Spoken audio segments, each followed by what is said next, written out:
Hey there gamers, welcome back to the Board Game Co channel, and today we have a preview of Foes of Middle-earth. Hey there gamers, it's Professor Meg here, and welcome back to the Board Game Co channel. Today we have a preview of The Lord of the Rings Foes of Middle-earth, The Balrog by D20 Culture. Now, this is a sponsored preview. This is a current Kickstarter campaign, so you can check out the link down below. They're fully funded, so you can go and check that out. They're already hitting their different stretch goals, and this is a prototype copy in front of me, so all rules, components, things like that are subject to change. And before we dive into it, if you'd like to see exactly how this game plays, there will also be a gameplay on the channel between Alex and I, so be sure to check that out. And if you'd like to see a gameplay with more players, there's also one over at the Dice Tower. Now, The Lord of the Rings Foes of Middle-earth, The Balrog, as the title implies by the end, The Balrog, you are going to be having these different journeys that you're going to be able to play through, and that's going to have you loading up your different characters with as much as they can, not only gaining skills with the experience that they gain, but some items and things along the way as well. But you're trying to do all of that to be able to have a final battle with the Balrog at the end. So this is going to be a cooperative game where you are maneuvering around this map, taking different actions, and that's where the bulk of the gameplay is going to be. But the purpose of it is that you are building up your characters to be strong enough to ultimately take out the Balrog. And before that, you're going to have a mini-boss. So first phase of the game, you're going to be playing throughout this board. The second phase of the game, you're going to be fighting off against a mini-boss, and if you are able to survive, depending on how well you're able to do or the different conditions, you'll go into that final fight with the Balrog a little bit better equipped. So all of these things are going to have you be as strong as possible, going in with weapons and gear and some consumable items, as well as these upgraded skills to go in and face off against the Balrog, all with these familiar characters that you know from The Lord of the Rings. Now, taking a look at the game board, before I explain anything about the gameplay, just know that this is a player board that I have us zoomed in for you to be able to see everything as close as possible. So during the gameplay, you'll be able to see this a bit more spread out, and this would be fully uncovered. But just note that this is a play area, and players would be moving down onto these tiles and uncovering them. But I do have the Frodo player board here for you to be able to see what that looks like. So again, just note that this is for the sake of space over here, and this is the general game board that everyone is going to be playing with, and then all players are going to have their own personal player board depending on who they're playing as. So here we do have Frodo in front of us, but currently on the board we also have Aragorn and Legolas, and you are also able to play as other characters. Check out the Kickstarter link to see who you are able to play as, but now I'm going to dive into the general gameplay. I'm going to explain the board a little bit first, and then our player board before I go into the pace of play of the actions that you're going to be doing. So to start us off and have this board set up, we do have our different journey cards over here. So the current journey that is set up is meeting Gandalf, and these are all going to be different, and it's going to have you set up certain things and want to meet certain conditions. So this particular journey before you fight off against the mini-boss and the Balrog is definitely going to vary. So here we have meeting Gandalf, there's a bit of flavor text, and then you have your starting tile, which is the Shire, where everyone is over there. And then we have our final tile, which is a Breeland over here, and then objectives are arrive at the Breeland tile, and a hero must interact at the Prancing Pony without enemies on the tile, which is going to be this place over here. So that is the current journey that all players are going to be playing with, and looking over here you can see that these are the enemies that you are going to be facing off against. So these are enemies that you're going to be able to expect to spawn here on the board, and in fact we already have our Nazgul over here in the Breeland tile. So we already have a Nazgul here in play, but we are going to be facing off against familiar foes such as goblins, wargs, orcs, and urukai. Now over here we have our tokens, where those coins are going to flip over. I will explain them in a bit. And then you also have Sauron with his influence over in Barad-dûr. So those tiles are also going to flip over with certain consequences, so just know that, but I will get into when that would be happening. Now, taking a look at our player board over here, we have a few things that we're going to be tracking. So you have your resolve, which you are able to use to spend to re-roll certain dice checks that you're able to do, and you would spend one per dice. But as you can see, Frodo here has a special ability, Ring Burden, which is at the end of every turn, lose one resolve. So it's a special ability, but it's actually a detriment for Frodo because he is the one bearing the one ring over here. But it also does give him a special ability, which is he is able to spend spend your resolve to ignore any attack. So that's where you can see that you have your resolve available and you will be spending it in certain instances, but it's also something that you are able to heal back as well. And similarly, you also have your hit points. So as you can expect, your hit points are going to be damaged when enemies attack you, as well as some things that may happen as well. But overall, you are also able to heal your health, and that's going to be extremely important. Now we have an ally slot because allies are going to come into play. I'll go over all of these decks in a bit. And you also have your areas for your equipment. So starting off, we have our barrow blade and we have our leather armor. I'll go into the statistics of that when I get into what combat is going to look like. Here's our one ring, and here are our slots for our skills. So as we start taking out enemies, we are going to be gaining experience points together collectively as a party. And when we do that, we're going to level up. So as you can see by this chart over here, as soon as we hit 7 experience points, we're going to hit level 1, and then we're going to be able to take a skill. Now, when you're looking at these skills, they're all going to have 3 levels. So as you can see here, we have stealthy, and there's a level 1, 2, and 3. So every time you do level up, you are able to take one of these, either a level 1, or if you already have a level 1 of a particular skill, you're able to upgrade that skill instead. Now, players do have 5 different skills available, but as you can see, there are only 3 different slots. So once I explain the general gameplay and have some of these enemies come out, I will go over Frodo's abilities in particular, just to give you an idea of what these abilities are going to look like. But just note that that's how you're going to be slotting these in. As you take out enemies, you will gain experience as a party, and everyone together is going to be leveling up these different skills. Now, finally, before you start, players are also going to have their own personal quest cards. So these are all going to be individual for each player, and they're trying to do a particular thing. So, for example, this one is Inside the Lonely Mountain. And the objective is to reach the Dwarven Citadel on the Erebor tile. Now, Erebor is going to be a location that has a name up here, and there's going to be a Dwarven Citadel location within it. So this player needs to try to find that, but once they're able to do so, they're going to gain the reward, which is flip your starting weapon to the legendary side. So as you can see, we do have our barrow blade over here, but if you are familiar with Lord of the Rings, you might know that Frodo has Sting. So that's going to be able to upgrade to Sting. So you can see where different things are going to come into play that you're going to want to accomplish those different quests before you enter the mini-boss fight and eventually the fight against the Balrog. So now that you understand a bit more about what the board is going to look like, how it's going to be set up, and how players are going to start, as well as your own player board and what you're going to be starting off with, I'll walk you through what the actions are going to look like, because the general pace of play is going to be the same, where all players are going to have 3 actions on their turn, where you're able to do multiple things. You could do the same action twice, but you're able to do a total of 3 actions. And then it's going to have a menace card, which is basically the enemies, and they're going to have their turn where they're going to interact with different things, and then it's going to go on to the next player. So that will be the general pace of play, where all players are going to take their 3 actions, start maneuvering around the board, trying to interact with different things, handling the enemy turn, and then another player will have their turn before it all cycles back. So all of that is going to happen, but you're going to have multiple actions that you're able to do on your turn. As you can imagine, you can move, you can attack. We'll get into what that looks like, but there are other things that you're going to be able to interact with as well on tiles, such as looting them to gain a loot card, or healing on specific areas, or there are also special areas as well, such as we noted with our quest card. There are special areas where when you interact with them, you'll have certain things happen as well. Now, that's a little ambiguous, but we're going to look into exactly what that looks like.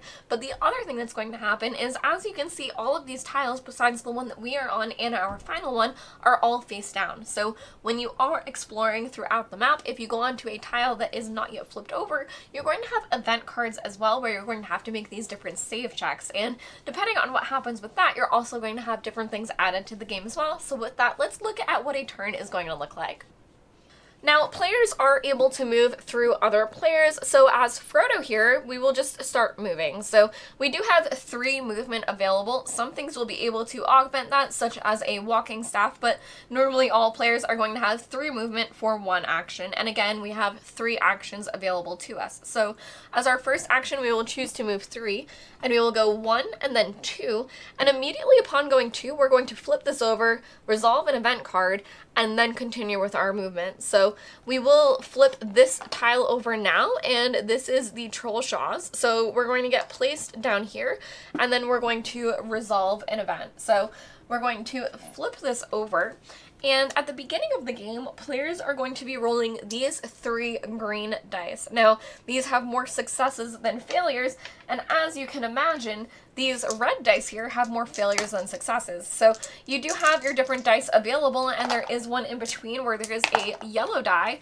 and the Barad-dur over here where Sauron is, that is what's going to be affecting these dice. So I'll flip those over and show you them in just a little bit, but just know you have different dice that you'll be rolling at different times throughout the game that is going to escalate in difficulty, but at the very beginning right now, we're going to be rolling these green ones. So we'll take these off the board, we'll take our 3 green dice and roll them, and we are looking, that's 3 successes, which is great, which is this Leaf of Lothlorien. So there are also the failures, which is going to be this, but for 3 successes, we're able to gain 1 XP and a free movement action.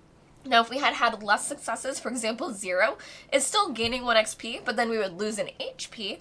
And for 1 to 2 successes, we would gain an XP and a free movement point. So where that would be a movement point, we could have an extra movement. This is an entire movement action on top of what we're doing. So with that, because we got the 3 successes, we would gain the 1 XP, which would be tracked over here, getting us even closer to that level 1 skill.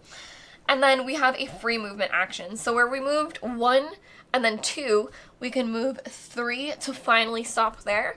And then just keep in mind for this turn, we have 2 more actions as well as that free movement action. So we may choose to use that free movement action just to move over here into this area where the petrified trolls are.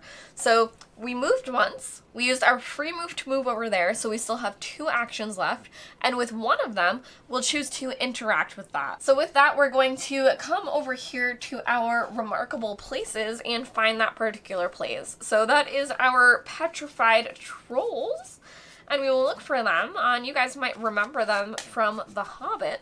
But that's going to be this card here where it says receive the ally card Bilbo. So you search for Bilbo here in the allies and then roll a save check. Again, currently we're rolling the green dice.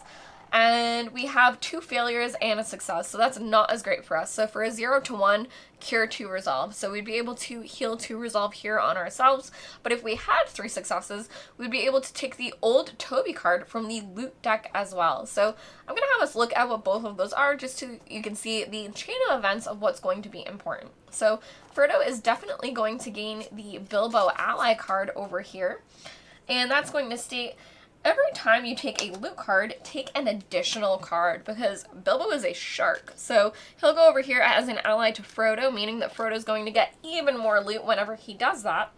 And then finally, we're going to look for that old Toby card, just so I can show you what it looks like. We did not have enough successes for that, but I still think, it's worth it just to show you what some of these are going to look like. So let's find it in the deck over here.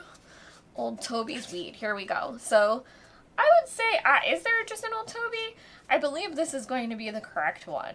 Yes. So this is going to be a consumable item, and you can discard to recover 2 resolve. So where this was able to have you cure 2 resolve for a 0 to 1, this is going to allow you to hold on to an item to allow you to cure that resolve later instead. So that's how you're going to interact with the loot deck. Some things are going to have you grab something specifically, whereas some things are going to have you draw the top card.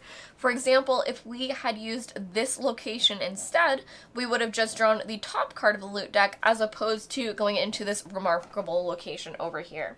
So once that is resolved, we'll put all of these back over here.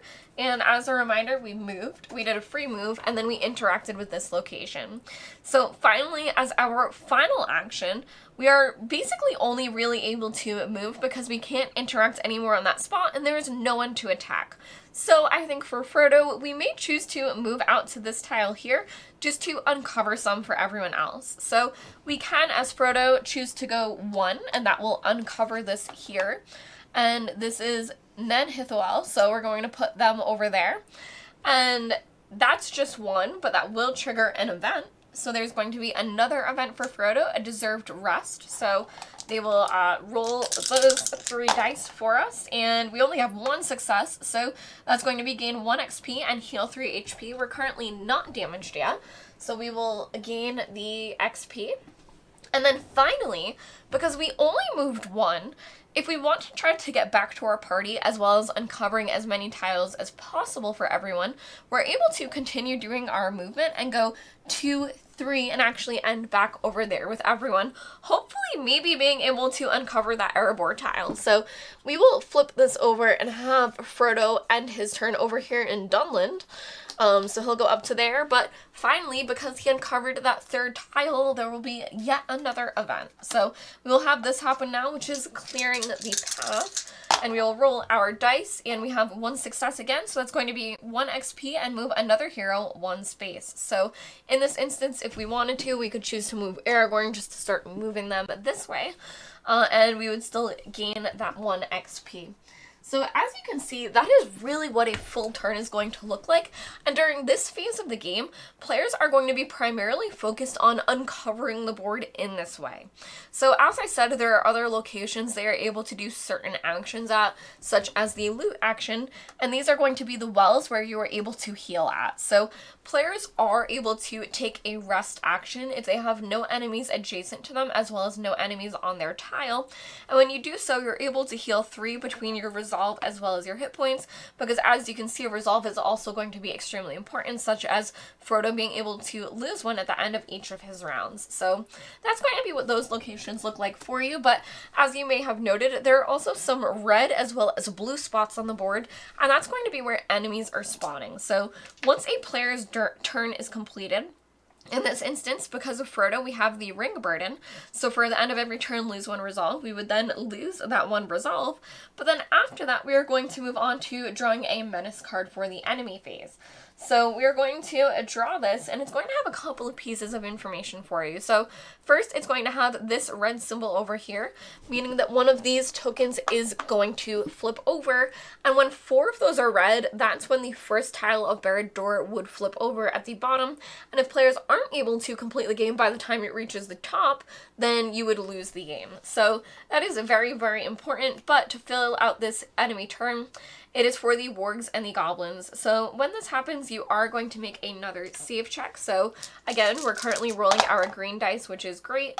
And we got 2 successes, meaning that there is 1 of this. So for that, we are going to move each warg and goblin 6 spaces toward you. Remove all chest tokens from your tile and adjacent tiles. So that's going to be something that would happen once there are more enemies on the board. And as you can see, they are quite fast. So they're going to be moving toward you very, very quickly.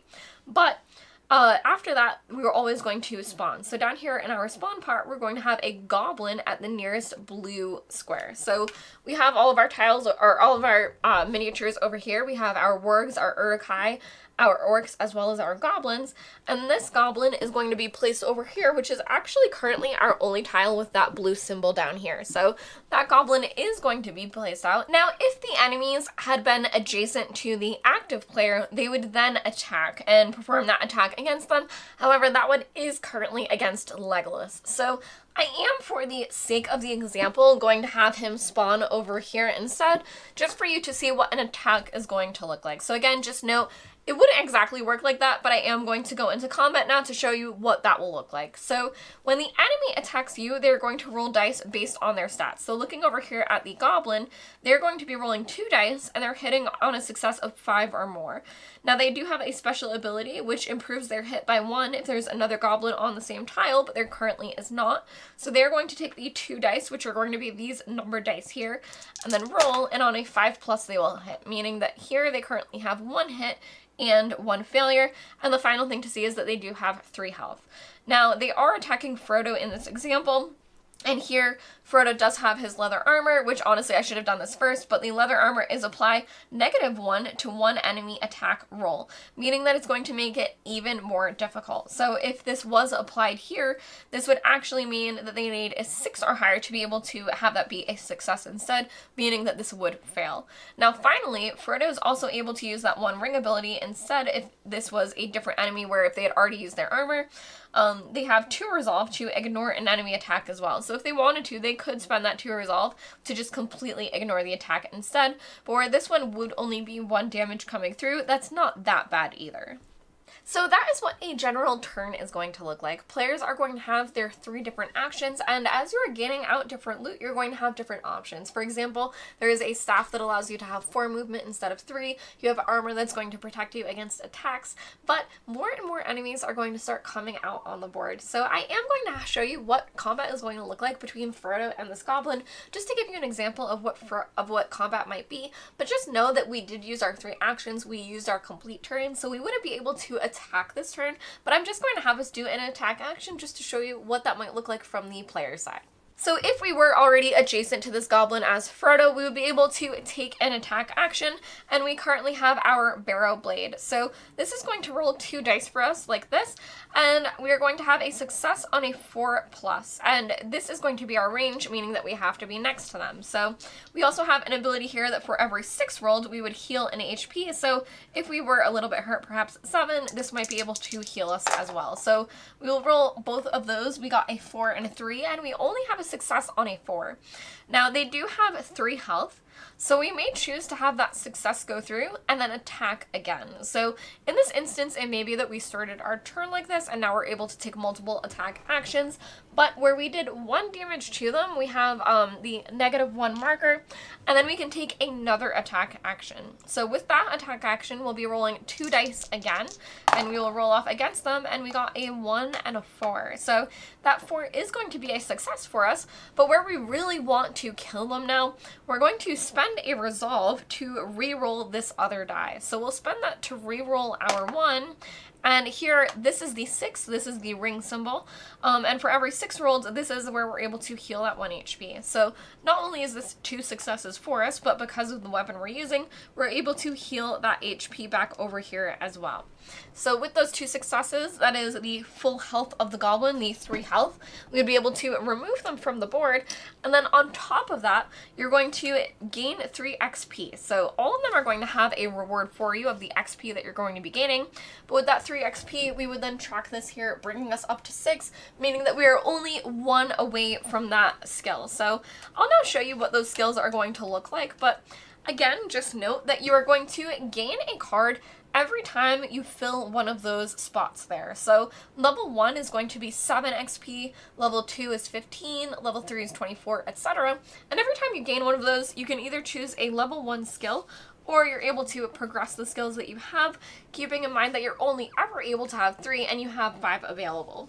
So with Frodo, I am going to read the first one of each of their 5 skills to give you a sense, and then I'll show you some with how they escalate. So here we have Stealthy, which is you can spend a resolve to prevent a reaction damage, meaning that if you were next to an enemy and you tried to move away, you could be able to prevent 1 reaction damage from it. Here is Hobbit Aim. You're able to spend 1 resolve to perform an attack on an enemy within 4 squares of a hit of 5+ and 2 dice. You may discard a consumable to gain +1 to hit, and that's going to increase this number here for you, meaning that it's easier and easier for you to be able to hit those enemies. Here we have Ring Bearer, which is, while adjacent to an ally, using the 1 ring does not consume resolve. So you are able to spend 2 resolve to ignore any attack, but in this case, once you're next to an enemy, or next to an ally, you're able to not spend a resolve to do that. There's Fellowship, which is when you start your turn adjacent to another hero, you and all adjacent heroes gain 1 resolve. So that's going to be a way for players to gain even more resolve, especially rewarding them for being close to each other, just like we are now. And finally, there is Sneak Attack. So Sneak Attack is going to be when attacking an enemy on a tile that has no other enemy, gain +1 die. So in the example where we just fought off against that goblin, if we did have our Sneak Attack skill slotted, we'd be rolling 3 dice instead of the 2 in that instance. But now let's take a look at how that escalates. So our level 2 Sneak Attack is when attacking an enemy on a tile that has no other enemy, gain +1 die and +1 damage. So you're automatically doing 1 damage to that enemy, even if you failed all of your dice rolls, so that can be really strong. But the level 3 Sneak Attack is going to be even stronger, where when attacking an enemy on a tile that has no other enemy, gain +1 die, +1 damage, and +1 to hit, meaning that you're able to make that success even better. So in the example where we finally level up, we have Sting available, which has better stats for us to be rolling, and we have our sneak attack. If we had both of these fully leveled up, we would be able to roll 4 dice against an enemy, and we would have a success on a 2+. So you can see where it's so important for players to upgrade their skills as well as their unique items, because it's going to make them strong enough to be able to take off the Balrog in the final battle. Now, there is a lot of game to this game, so if you'd like to see even more about this particular phase, I do highly suggest checking out the gameplay on the channel so you can see how these different tiles are flipped over and explored, and you can see the different things that will trigger from it. So you have these special locations that, depending on where you are, certain things are going to happen. They're all very thematic to the story if you're someone who enjoys Lord of the Rings, but with that you're going to be able to go through this and try to increase your skills as well as your different items, because you need to fight off against these enemies that are spawning. You have to try to take them out to get that experience points to increase your skills, and exploring the different tiles is also going to reward you by hopefully giving you some experience points depending on how you roll, and you're going to be increasing your characters that way as well. So you're going to be interacting and maneuvering around this map as much as possible, going through these different areas, doing the thing that your particular journey wants you to do, and then finally, once you hit that objective, you're going to go off into your mini boss battle. So I'm going to show you what that looks like next, and then after that I will briefly show you as well what the Balrog battle is going to look like, because if you are able to survive past that mini boss battle, you'll then go on to face off against the Balrog. Now, this is the mini boss set up for the Watcher in the Water. So as you can see, you're going to set up the map with certain configurations. I believe there are multiple mini bosses available, so check out the Kickstarter link to see everything, but this is going to be the Watcher in the Water. And as you can see, there's a head here as well as the tentacles placed around the map. So there are the different tentacles that you're able to face off against as well as the head, and you are choosing which one to damage. So the general pace of play when fighting off against the mini bosses is that after each player completes their entire turn, one of these coins is then going to flip over. And once all 3 of them are flipped over, meaning that 3 player turns have been completed, you're then going to activate one of these cards, which is a special card, and there are 5 of them, meaning that there are a total of 15 turns for players to complete this mini boss scenario. Now, if you aren't able to do it within that 15 turns, you will just automatically be sent into the Balrog battle without being able to rest or things like that, meaning that every choice that you make in this is going to make it better and better for you when heading into that Balrog scenario. So that is going to be your clock, where you'll have the 3 coins, draw a card, and then reset these, again flipping them over after each player turn. But also, the Watcher in the Water is going to fight off against anyone who ends their turn adjacent. So even if we were Frodo and we took our turn, if we ended our turn adjacent to a tentacle while we were fighting it off, that tentacle would fight us back. So the tentacles are rolling 3 dice, and they'll hit on a 5+, meaning that this one would not have hit us, and the tentacles are kind of hard for them to flail and hit you. But if we had ended our turn next to the head, it would be rolling 4 dice instead, and having a success on a 4+, meaning that this would have been 3 successes against Frodo, meaning 3 damage, again mitigated by armor and perhaps special abilities, but that's how these are going to be attacking. So primarily the Watcher in the Water is always going to do these special moves after 3 player turns have happened, and players are going to have to be sure with where they decide to end their movement, because the different pieces are going to be fighting back. Now, there are different reasons for why you might choose to fight the head as opposed to the tentacles. The tentacles all have 10 health each, meaning that you'd have to do a total of 40 damage to take it out in that way. But the head itself is 50 damage, and you are able to focus on that and take out the head instead. So the 2 different ways to kill this beast is going to be taking out the head with 50 HP, or all 4 tentacles with 10 HP each. And I will get into why you might want to do that when I show you the Balrog final battle, but just know that killing the head is going to be the best way for you to be able to execute this enemy and have the best footing for facing off against the Balrog in the future. So other than that, generally your actions are going to be the same, where you're going to be able to move, attack, use the things that you have available to you, and with the melee characters, you might have to pace out when you're moving in and out and trying to attack the different areas and using your actions wisely, whereas your ranged characters might be able to attack things from far away and not take those attacks back. Now, there are still these cards that are going to affect everyone, so I'll show you what those are going to look like now, but your ranged attackers are able to stay a bit further back and execute those attacks. So this card, for example, once all three of these have turned red, is Treacherous Waters. All players discard a consumable and lose 1 HP. So you immediately take that damage, you lose your consumable, meaning that you don't have that even for the final fight, let alone this fight. But to continue with this, here is Tentacle Slam. The player closest to each tentacle suffers a 5 dice attack on a 3+ hit. So to show you exactly what that would look like, this tentacle is closest to Legolas. So that means that they would be rolling the 5 dice against them, and on a 3+ hit they would hit. So that would mean 4 hits currently against Legolas from this tentacle. This tentacle is also closest to Legolas, so that tentacle would roll 5 more dice, gaining 2 successes. This tentacle is closest to Frodo, so Frodo would also take an attack on top of that with a whole lot of successes, including those rings, which makes sense and thematic for Frodo.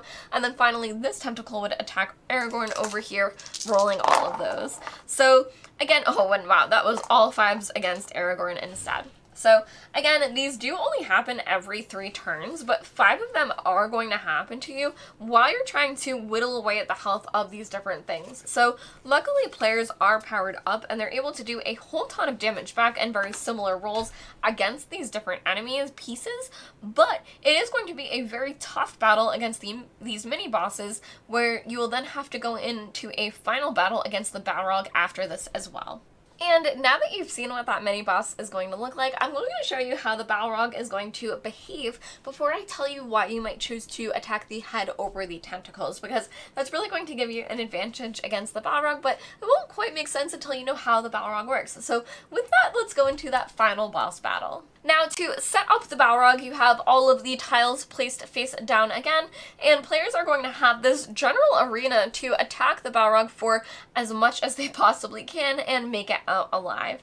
Now, the Balrog is going to have 25 health for every enemy in play, meaning that with these 3 different characters, we have a total of 75 damage we need to do to this Balrog here to be able to take him out. Now, you are able to get different benefits if you're attacking them from the sides as well as the back. So you do have an incentive to attack him from behind and stay behind him, but the Balrog is also going to activate every round. So after a player's turn is completed, with the Balrog power card here, you will then roll the Balrog dice. So I am just going to briefly have us go through it because it is a whole final boss battle where you're going to be taking him out, but you'll roll this die, and depending on the result, he will do different things. So we did roll a 6, which is the Balrog performs a Titanic Stomp, dealing 1 damage to all heroes on adjacent tiles, meaning that currently only Aragorn over here would take a damage because Legolas is luckily 2 away, as well as Frodo. So that's what a 6 would have done. If we had rolled a 1, the Balrog turns to face the active hero and stares at them, which can be scary because they're currently facing toward your area, but a 2 to 5 is enraged. The Balrog turns to face the active hero and moves 1 tile toward them. Now, this is going to be really important because those players are going to be pushed back, meaning that if that were to happen and the Balrog moved to this tile here, then Aragorn would get bumped back to the tile in front of him. Now, the Balrog is going to want to do this because when that happens, they're going to also do a damage to that hero. So you can see where Aragorn may have taken some damage in that instance as well as being very close to him, but that's also priming him for an attack. But on top of that, the Balrog is also going to have that same coin system that we saw before. So after each player's turn, you are going to flip one of these over. So not only is the Balrog rolling a die at the end of every single player's turn, but after 3 player turns have been completed and these are flipped over, that's when you're going to reveal one of these Balrog cards. So this one is an Evil Roar. Deal 1 damage to all heroes on affected tiles. So for example, this is actually pretty good for us based on where we're currently set up, but the Balrog would currently face this way depending on the picture that they are facing. So he would face like this, and then he would deal 1 damage to the heroes on the affected tiles, which would be this one, this one, this one, and this one. So they would do some damage there. But the scarier thing is that they're also going to be destroying tiles. So these 2 tiles here would actually be destroyed from this action as well, meaning that this arena is going to be getting smaller and smaller for players. So all of these cards are going to have them moving, performing attacks, as well as destroying these outer edge tiles. So players are really going to have a tough time staying away from the Balrog and avoiding damage because it's making the arena smaller and smaller on you. Now this one was deal 1 damage to all heroes on affected tiles, but just to give you an idea, some of these are going to be direct attacks. For example, this one is rolling 2 dice, and on a 4+, it would be a success. Now it also says heroes hit with less than half HP discard a consumable. So not only are you rolling attacks against them, but they're discarding consumables depending on the different attacks that the Balrog is making. So these are all going to be varied, but again, that's only going to trigger after 3 player turns have been completed. And once that happens, all of these coins will be flipped back over and you'll have that reset for you. So the Balrog can be extremely dangerous, especially when he's running around with these abilities here. But the thing that you're really going to want to watch out for are these special attacks where he is destroying the tiles around you.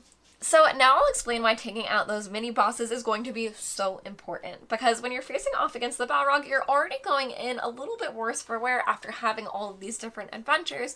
But if you are not able to take out that mini boss at all, you will just be forced into the Balrog scenario, fighting off against him as the final boss. But if you're able to take out the 4 different tentacles, you're able to heal all of your hit points, heal your resolve, and trade any weapons, things like that, that you want among players. So you're able to buff yourself a little bit, have a sweet reprieve before you go in and fight off against this Balrog. But if you're able to cut off the head of the mini boss, you're actually able to see what these cards are. So the thing that you're able to do if you cut off the head is you're able to still heal your resolve, your hit points, you're able to trade, be prepared going into that final battle, but also the top Balrog card will always be revealed. So you're not able to go through the deck or anything, but you are able to see that next attack that's coming and exactly where it's going to hit. So being able to take out that head is so important and very, very pivotal for you to be able to take out this Balrog, because you are still able to do it even if you aren't able to take out that head with the mini boss and you go in a little bit worse for wear. But this battle is going to be extremely difficult, so any advantage that you're able to gain, you're definitely going to want to give yourself. Now, finally, before we go, a few things to note that are with the setup of the scenario. With our meeting at Gandalf, there are actually 2 cards that are shuffled into the Menace deck as well. So these are Journey meeting Gandalf, meaning that these are special things that you're going to encounter when they are drawn from the Menace deck, but they are specific to the particular journey that you are on. Now, also to take a look at Barad Dur. So again, when you are going through the different things in the first phase, you'll have these coins flipping over depending on the symbols that are drawn. So for example, these red symbols here are going to be the ones that are flipping that, and as you can see, it isn't consistently there, so it's not like the other boss battles where those coins are always flipping, but they are going to be flipping pretty often. And once you flip all 4, you will then reveal the bottom tile of Barad Dur. So for example, this one is all enemies move 2 spaces to the nearest hero, and then switch to the yellow save check dice. So that would be the example where you would move from the green dice to these yellow save check dice. And taking a look at the second level of Barad Dur, you would have each hero loses 1 resolve if they have an enemy on the same tile as them, and the other one is flip all enemy cards to their most dangerous side. So to give you an example here, we have the level 1 and level 2. So when that would happen, all of these enemies would flip over to their more dangerous side. So again, what that fills, that is a way for players to lose the game, but as it increases, it's also going to have these extra levels of difficulty that are going to be thrown to players.